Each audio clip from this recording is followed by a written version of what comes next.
పడినాయి.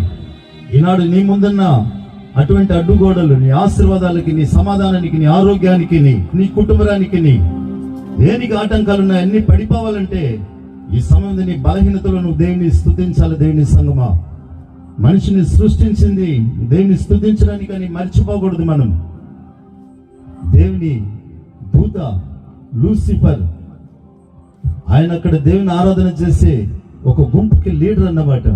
ఎప్పుడైతే తాను హెచ్చించుకున్నాడో అతని తనతో కూడా ఉన్న వారిని కిందకి త్రోయబడినారు. ఆ స్థానము మనకిచ్చినాడు దేవుడు. వాళ్ళు సైన్యములకు అధిపతి యెహోవా పరిశుద్ధుడు పరిశుద్ధుడు పరిశుద్ధుడని గాన ప్రతి గానములు అదే, ఫార్వర్డ్ రిపీట్ ఫార్వర్డ్ అదే.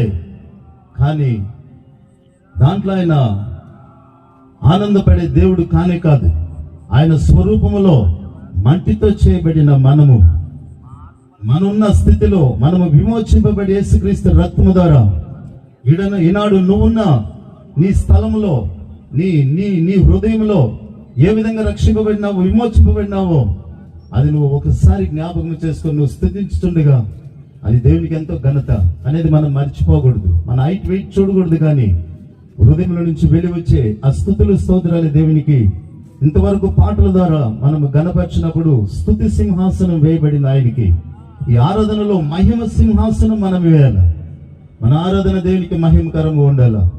దేవుని సంగమా, మన అపరాధముల నిమిత్తమై రోమ 4:25 మన అపరాధముల నిమిత్తమై ఆయన